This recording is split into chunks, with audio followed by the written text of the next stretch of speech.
But anyway, congratulations sa napakalaking project na ito. Let's start first with Angel kasi we're taking off from your project at nandito ka, sama ka ulit dito. So, how do you think, why is this yung pinaka-perfect na tahi at papanoorin after Dirty Linen? Kasi it's another very important project from Dreamscape. So, tapos the makers of Dirty Linen are the same makers of Senior High. So you can expect a really, really good story and a big cast like this, and especially the kids. Tapos, so you can just expect like big dramatics and a great story. So perfect. This is the perfect follow-up project after Dirty Linen. Was it a sa hard Senior High. switch on and off? Kasi lumipat ka na ng karakter. You've been taping for a month.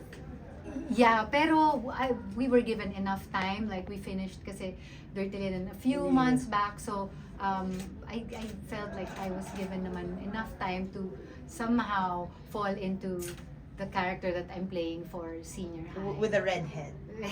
Ayun, nagsimula ako sa physicalization of Tanya, ganyan. Kasi kasama ko naman, kita ko naman yung mga kasama ko, hindi ako pwedeng magpahuli sa kanila. Kailangan sumabay ako sa galing at kalidad ng mga kasama kong artista. Diba? Yes, and of course si Miss Sylvia, ito po pala yung project na yun, Miss Sylvia, na you look fantastic by the way. Thank you. Always! At sabi nila sa Senior High, this is the project kung saan parang it's the kids they warned you about. Tapos ito yung mga anak nyo rito. So parang ano yung napraning ba kayo nung binasa niyo yung script? Given that syempre, nanay ng taon kayo lagi, di ba? Pag sa pagpapalaki. Tapos dito sa total shift, di ba? Sa Senior High bilang isang karakter nyo rito, bilang isang security. Hindi, nag-enjoy ako. Nung actually pagkabasa ko ng script, natuwa ako. Kasi iba naman, like sabi mo nga, palaging nanay. Nanay. Ito ganun pa rin naman, yung puso andun pa rin. Pero yun, iba naman, guardia naman this time. So kaya rin ako nagpagupit ng buhok para maiba din.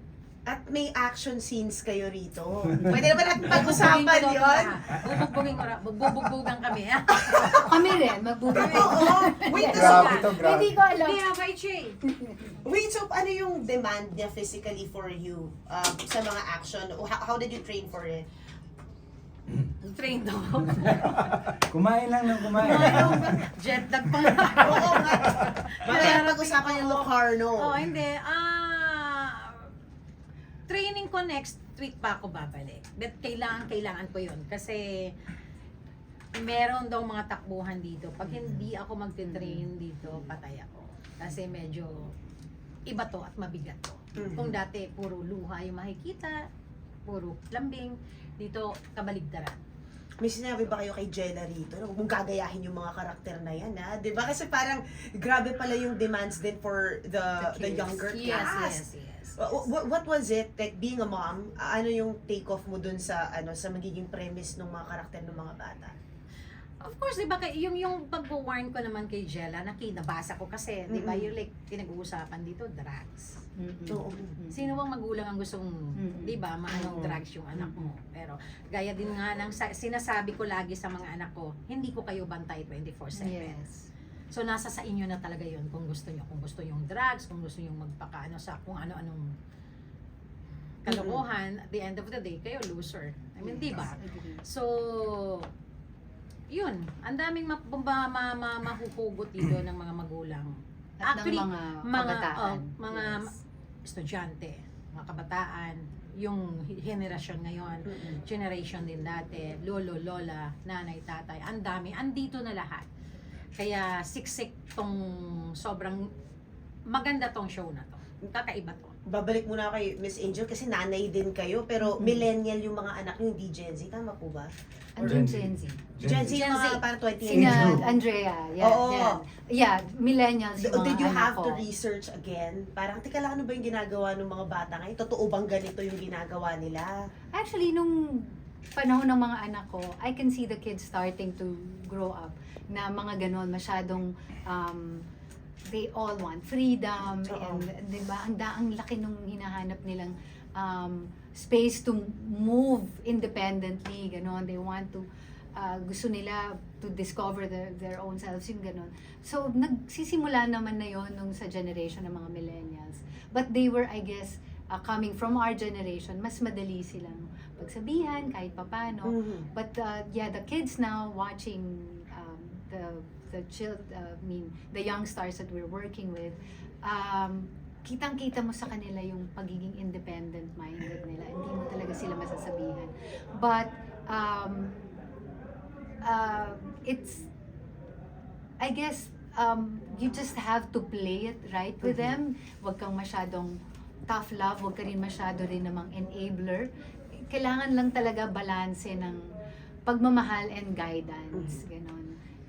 So, yun yung ako, personally, yun ang ina-apply ko, especially with the kids I'm working with. Yung, I let them have their own process, tapos, bahala na silang mag-observe kung paano naman yung proseso namin. No, they're not difficult. They're actually very, That's nice. kasi nga gusto nilang, they want to make it on their own. So, makikita mo na very attentive sila kung paano mo.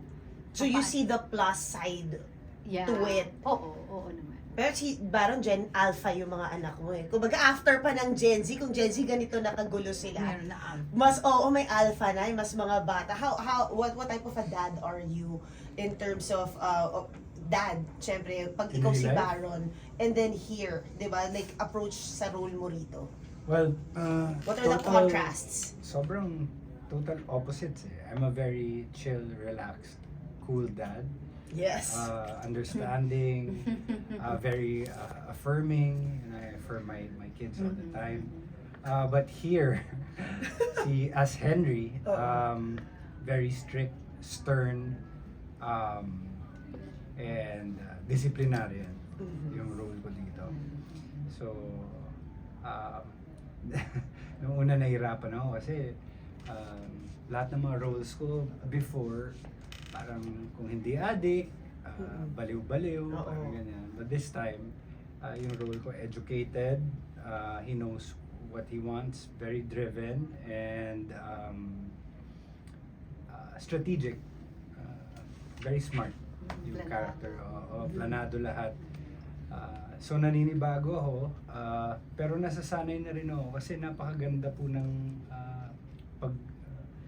yung script po namin eh. Ang ganda ng pagkasulat ng script namin. And kilometric yung lines. No? Oh. Yeah, Miss Angel, di ba? Oo, So kayo maganda yung kasi yung papatuhan. dialogues. Marami kayong batuhan. Maraming batuhan with the kids. Yeah. Ang galing din nung pagdidirect ni Direk Andoy and Direk Onat. Kasi clear na nga yung pagkasulat, pero pagdating sa set, mas clear yung pagbibigay niya ng directions. Oh. So it makes it easier for me as an actor to perform my role a lot better, and marami akong natututunan sa bawat co-actors ko dito, kay Sir Mon, kay Miss Angel, kay Miss Sylvia, and even with the kids. Tapos kay Direk naman, kay Direk Onat, may mga bago akong nakuha kasi as an actor before, parang as long as I know my lines and my character, okay na. Pero dinagdagan niya, what if Baron, isipin mo rin kung anong iisipin ng character, kung anong aabangan nila habang ginagawa mo to. And it really opened a door na panibagong, parang naging multifaceted yung pag-approach ko, pag-atake ko dito kay Harry. And I'm grateful that I'm working with the best of the best in the industry, and I'm a fan sa kanilang lahat. Isa nga sa pinaka-excite ako yung ensemble nyo. Because, di ba, nabubugbugin pala kay Sylvia. ako lang din eh. Oo, Hindi, matagal na akong binubugbog nito. Tama yan, binubugbog ka na yun. para sa ibang mga Pag rason. natigas ang ulo niya, alam niya ako unang gumaganon sa kanya. Alam niya yan. Pero ngayon proud ka ba? sa growth ni Baron? Oo naman, proud ako sa kanya. Mas magiging proud ako sa kanya pag tuloy-tuloy niya. Oh! Ay, nako, up for it. Up for Diba? it. At alam niya yun. Challenge Grabe, accepted, mama. sabi ni Oh, Baron. sabi ko, Challenge ay, accepted. Challenge Yeah. accepted. Pero Sa suntukan, tignan natin kung sino sa atin. Basta ganito lang yun ha. Pag meron tayong scene na medyo nagkaka-physikalan, ito usapan namin. Pag tinamaan ako, papadyaryo ko siya. Naku po. Papag-atter po ako sa polis. Pero gusto ko lang idagdag, maging seryoso ng konti.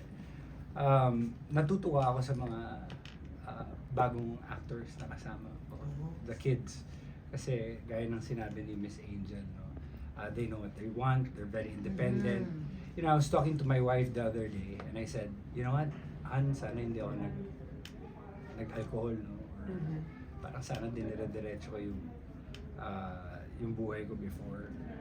Kasi nakikita ko yung kung paano sila magtrabaho sa set, Yeah. attentive, they're prepared, and I'm like, wow, nakaka-inspire tong mga batang to. If I could only turn back time, sana ganyan yung ginawa ko.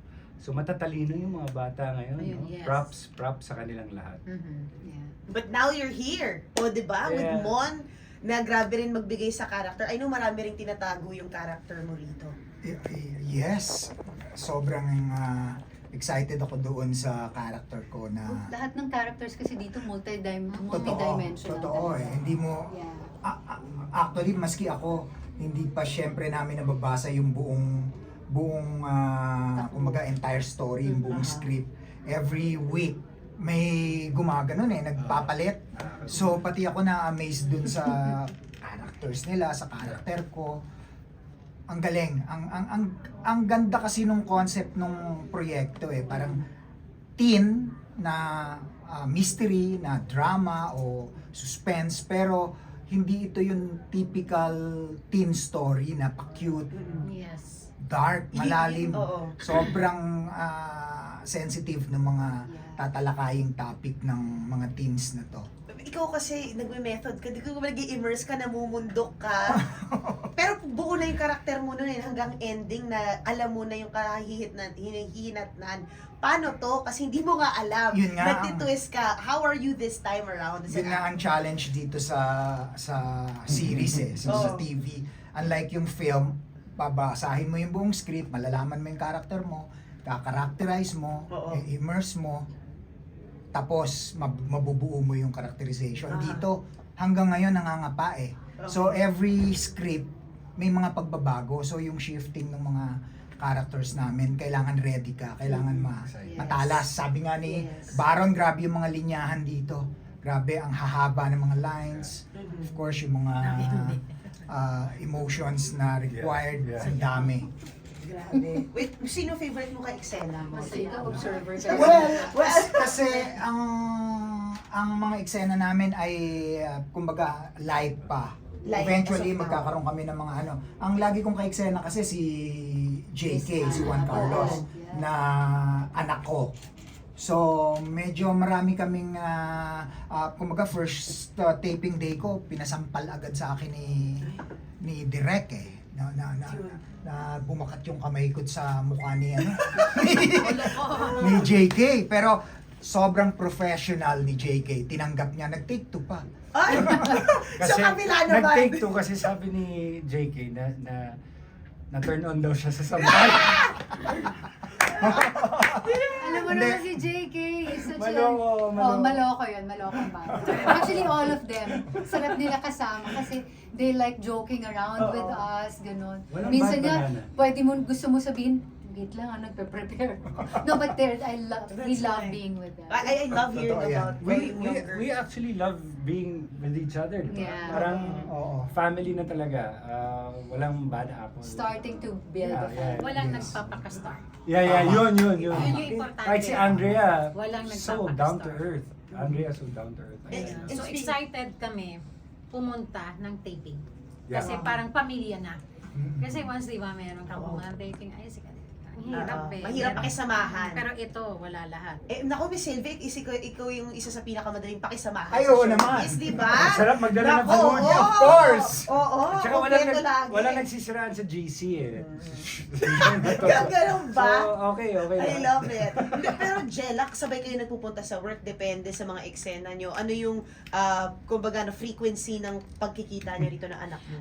Kasi Jella, actually, hindi ko pa dito nakaka-eksena eh. Oh. Tsaka hindi kami sabay pumupunta dito. Oh. Palagi yan, gusto nyo, independent kayo masyado ang mga bata. Mm-mm. Gusto niya ng sarili niyang mundo. Hinahayaan ko siya. Mm-mm. Then kami yung talagang magkasama sa dressing room, magnanay, hindi ko siya nakikita. Kasi ako din gusto kong doon ka sa mga bata. Mhm. Alam mo yun, gusto kong makipag-usap ka doon. Kasi kami, magnanay na kami. Mhm. Wala na kami problema sa samahan eh. So doon ka sa mga Galing. co-stars mo na, alam mo yun, Sinwerte mo ka, sila. Miss Sylvia, sa lahat ng anak mo, sobrang galing umarte. Yeah. No? Lahat. Very... Thank you. Lakas dugo niya eh. Oo nga eh! Sabi ko pa yung DNA mo sa actingan. Pero I would just wanna congratulate you sa Locarno. Ay, Because yes, thank grabe, you. a little bit of update lang for the fans in the film industry. What happened? Excited ako kasi kaya I mean ang dami na namang mga producers na talagang pumupunta na ng Cannes, Yes, pumupunta oo. ng Locarno. Excited ako na isang araw pagising ko talagang nakapenetrate na yung mga actors. Kasi actually para sa akin maraming magagaling na mga Pinoy na kailangan lang talagang ma-push abroad. Alam mo yon. Doon ako excited. And so far naman yung pinunta ko naman doon, nagbunga naman ng maganda. Wow. Yes. Yung, may upcoming project ba regarding international release ng mga for Nathan Studios? Meron pero hindi pa pwedeng Bawal. sabihin. Not in Bawal. Liber. Baka Yes. sila nakasama mo next. Baka, Oh, di ba mga mali mo. international Galingan natin. Oo, galingan natin. natin to sa Nathan. Oo. Yung pala yun. Hindi, tsaka honestly, walang yabang, pero talagang kahit yung mga anak ko, sila Oh. Ria, sila Arjo, gusto nila yung, Mami, kunin natin yung mga galing din umarte. Kahit, alam mo yung, hindi big star dito, basta once magaling umarte, kunin natin. Kasi, makita mo lang, mabigyan mo lang sila ng chance. Kailangan mo silang i-push eh, para makita mo, wow, magaling talaga yung aktor na to. Chance lang. Isang, alam mo yun, push lang. Yun yung gusto ng mga anak ko, na gawin ng Nathan talaga. Parang bigyan ng chance yung mga hindi nabibigyan ng chance. Yun. Yes. Congratulations. Thank you. Thank you. Thank Thank you. you. Kukuha na tayo ng ano. Photo na lang Sit kayo. there. Ah, yes. Oo. Bago Kasi